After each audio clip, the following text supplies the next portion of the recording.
Tungan page maruoiba update lokachage. Myanmar Army Drone Force na PDF TNLA da drone sizinaduna nungcho Northern San State da strike tokre hairi. Kuki volunter singna nomai surrender tawrakre. Kangpopi district ki Manuchan Chanba Wakan village ki Kuki village volunter singna Kunipan amasung tarataruk suba Assam Rifles ki khutangda ngarang surrender tawrakiba khulai sing AR gi kangpuna Sagolmang police station da khusinakre hairi. Pausin High Kuki village volunteer sing aduna local made lethot gun ama local made rifles ahum local made SBBL ama local made improvised locker pompi taruk taranithoi gauge ammunition taramapan taranithoi gauge fire ammunition ani taranithoi bore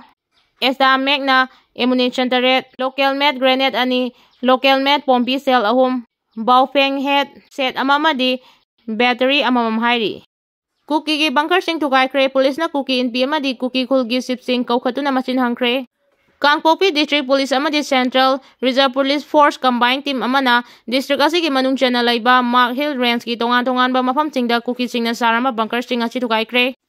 Amaromda ngarang kongba maru laifam lenda lai gi thoram pangthok lingai nomai kapsilakiba thawdoka mari lainana mafam adugi irap laptana laiba mafam sing maruina Wakan Range amasung Mark Hill Range area da combined security force na operation park chena chathabagaloinana Wakan area amasung masigi akoibada lairiba Kuki kulgi sipsing amadi Kuki inpi gi mioi sing kwkhatuna disturbance pibagi thabak amuk hana tawdanaba warning tawbagaloinana makhata na tawraklabadi akanba action lawgani haina khangankhre. Press na pangba powder thawdo adu matung tarakbada Wakan area da operation tathabagaloinana Wakan Ridge amasung Mark Hill Ridge area da security na domination tawdana Kuki kunja singda wakal tahanbagi thabak chu letana chathari hairi.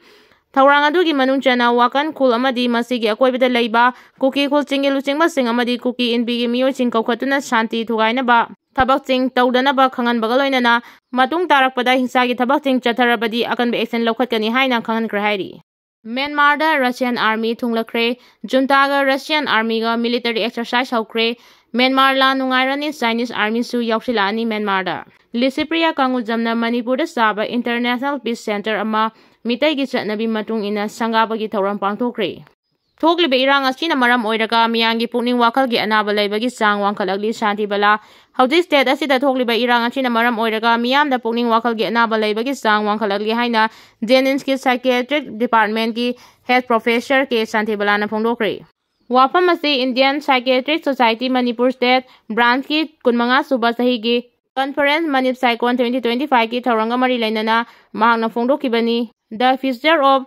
Psychiatric and Changing World haiba thimda Janinski auditorium na pangthokiba conference aduga mari lainana Professor K Santibalan hai ngasi pangthokliba conference asigi maruiba wakhalondi psychiatric ki layeng pathap asi hauji amadi tungda karamba mayonda jangshingani haiba asida maruoina pangthokbani Manipur da natana malengi oina yengbada pukning wakhalgi anabagi chang asi nongmagi hengalakli masi maruoina honglakliba anauba punsi mahing mahusagi khal kaitharakpa amadi mahusagi sapu singna pirakpa chaithengna chingbana ohenbani haiki. Amit Shah na phongdokibada Manipur bo atombi masada yengba mityeng yengliba lengak asi mathang term da thamkhitira thamoisira iraisa mayam makoigi lengak na Manipur da thangkiba khudol ching amukta hangana yengminase AP Pande na Manipur gi MU naikai halami aspa lokthok luraba mafam ching amuk aspa thamjili Manipur da Kuki singna manaraga khusem gi ethnic class thokhali Manipur da PR thamjili Manipur da ceasefire without territorial extent tauki.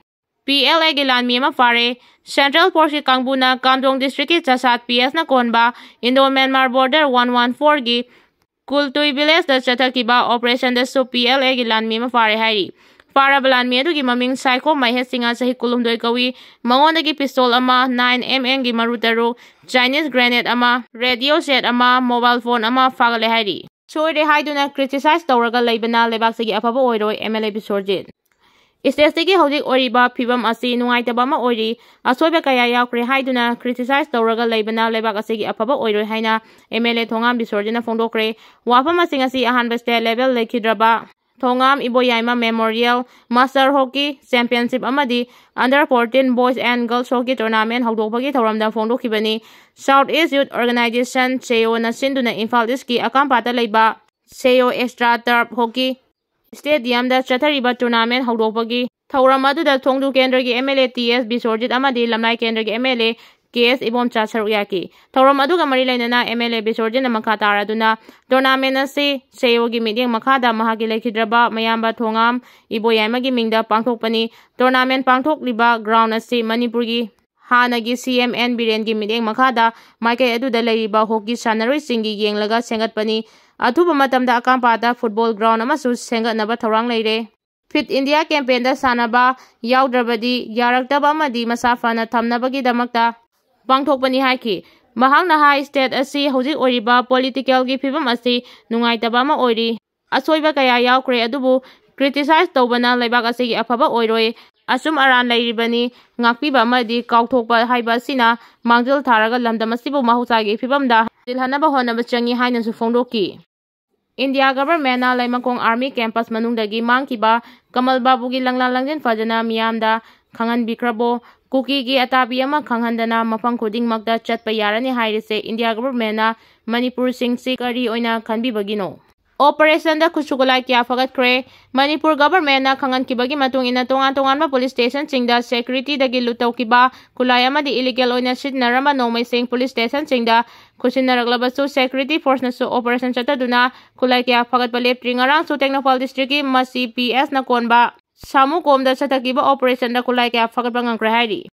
ꯂꯝꯗꯝꯁꯤꯒꯤ ꯃꯤꯌꯥꯝꯒꯤ ꯃꯤꯍꯨꯠ ꯑꯣꯏꯔꯤꯕꯁꯤꯡꯅ ꯏꯃꯥ ꯂꯩꯕꯥꯛ ꯃꯅꯤꯄꯨꯔꯕꯨ ꯃꯥꯂꯦꯝꯒꯤ ꯃꯤꯌꯥꯝ ꯃꯃꯥꯡꯗ ꯀꯌꯥꯝ ꯀꯨꯏꯅ ꯌꯣꯟꯒꯗꯧꯔꯤꯕꯅꯣ? ꯖꯣꯏꯆꯟꯗ꯭ꯔ ꯆꯤꯌꯔꯃꯦꯟ ꯖꯣꯏꯆꯟꯗ꯭ꯔ ꯀꯣꯟꯊꯧꯖꯝꯅ ꯍꯥꯏꯈ꯭ꯔꯦ꯫ ꯂꯝꯗꯝ ꯑꯁꯤꯒꯤ ꯃꯤꯌꯥꯝꯒꯤ ꯃꯤꯍꯨꯠ ꯑꯣꯏꯔꯤꯕꯁꯤꯡꯅ ꯏꯃꯥ ꯂꯩꯕꯥꯛ ꯃꯅꯤꯄꯨꯔꯕꯨ ꯃꯥꯂꯦꯝꯒꯤ ꯃꯤꯌꯥꯝ ꯃꯃꯥꯡꯗ ꯀꯌꯥꯝ ꯀꯨꯏꯅ ꯌꯣꯟꯒꯗꯧꯔꯤꯕꯅꯣ? ꯃꯁꯤ ꯇꯤꯟ ꯌꯣꯠꯊꯔꯒ ꯈꯟꯕ ꯃꯇꯝ ꯑꯣꯏꯔꯦ꯫ ꯋꯥꯐꯝ ꯑꯁꯤ ꯀꯃꯤꯇꯤ ꯑꯁꯤꯅ ꯁꯤꯟꯗꯨꯅ ꯂꯥꯛꯂꯤꯕ ꯃꯥꯔꯆ 7ꯗ ꯄꯥꯡꯊꯣꯛꯀꯗꯧꯔꯤꯕ ꯀꯃꯤꯇꯤ ꯑꯁꯤꯒꯤ 3ꯂꯛ ꯁꯨꯕ ꯃꯄꯣꯛ ꯀꯨꯝꯑꯣꯟꯒ ꯃꯔꯤ ꯂꯩꯅꯅ ꯔꯤꯝꯁꯀꯤ ꯗꯤꯄꯥꯔꯠꯃꯦꯟꯠ ꯑꯣꯐ ꯇ꯭ꯔꯥꯟꯁꯐ꯭ꯌꯨꯖꯟ ꯃꯦꯗꯤꯁꯤꯟꯒ ꯈꯨꯠꯁꯝꯅꯗꯨꯅ ꯕ꯭ꯂꯗ ꯗꯣꯅꯦꯁꯟ ꯀꯦꯝꯞ ꯑꯃ ꯄꯥꯡꯊꯣꯛꯄꯒꯤ ꯊꯧꯔꯝꯗ ꯖꯣꯏꯆꯟꯗ꯭ꯔ ꯀꯣꯟꯊꯧꯖꯝꯅ ꯐꯣꯡꯗꯣꯛꯈꯤꯕꯅꯤ꯫ ꯔꯤꯝꯁꯀꯤ ꯗꯤꯄꯥꯔꯠꯃꯦꯟꯠ ꯑꯣꯐ ꯇ꯭ꯔꯥꯟꯁꯐ꯭ꯌꯨꯖꯟ ꯃꯦꯗꯤꯁꯤꯟꯒ ꯈꯨꯠꯁꯝꯅꯗꯨꯅ ꯄꯥꯡꯊꯣꯛꯈꯤꯕ ꯕ꯭ꯂꯗ ꯗꯣꯅꯦꯁꯟ ꯑꯗꯨꯗ ꯃꯍꯥꯛꯅ ꯃꯈꯥ ꯇꯥꯅ ꯍꯥꯏ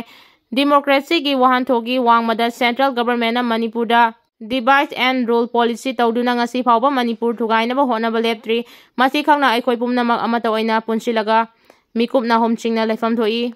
ꯃꯅꯤꯄꯨꯔꯒꯤ ꯑꯄꯨꯟꯕ ꯁꯛꯇꯝꯗ ꯁꯤꯡꯅꯔꯛꯄ ꯀꯌꯥꯕꯨꯁꯨ ꯅꯤꯡꯍꯟꯅꯕ ꯂꯩꯇꯅ ꯊꯦꯡꯅꯒꯅꯤ꯫ ꯃꯥꯂꯦꯝꯗ ꯈ꯭ꯋꯥꯏꯗꯒꯤ ꯐꯖꯈ꯭ꯔꯕ ꯗꯤꯃꯣꯀ꯭ꯔꯦꯁꯤ ꯂꯣ ꯍꯥꯏꯅ ꯂꯧꯅꯔꯤꯕ ꯏꯟꯗꯤꯌꯟ ꯗꯦꯃꯣꯀ꯭ꯔꯦꯁꯤꯕꯨ ꯂꯩꯕꯥꯛ ꯑꯁꯤꯒꯤ ꯑꯄꯤꯛꯄ ꯋꯥꯈꯜꯂꯣꯟꯅ ꯃꯅꯤꯄꯨꯔꯗ ꯎꯠꯂꯤꯕ ꯊꯧꯑꯣꯡ ꯊꯧꯁꯤꯜ ꯑꯁꯤꯅ ꯑꯗꯨꯛꯀꯤ ꯃꯁꯛ ꯊꯤꯍꯜꯂꯦ꯫ ꯄ꯭ꯔꯥꯏꯝ ꯃꯤꯅꯤꯁꯇꯔꯒꯤ ꯃꯥꯂꯦꯝ ꯊꯨꯡꯅ ꯆꯠꯂꯤꯕ ꯈꯣꯡꯆꯠꯄꯨ ꯌꯨꯅꯤꯌꯟ ꯍꯣꯝ ꯃꯤꯅꯤꯁꯇꯔꯒꯤ ꯃꯑꯣꯡ ꯇꯥꯗꯕ ꯊꯧꯁꯤꯜꯅ ꯏꯀꯥꯏ ꯐꯨꯔꯨꯞ ꯈꯨꯝꯍꯜꯂꯦ ꯍꯥꯏꯔꯤ꯫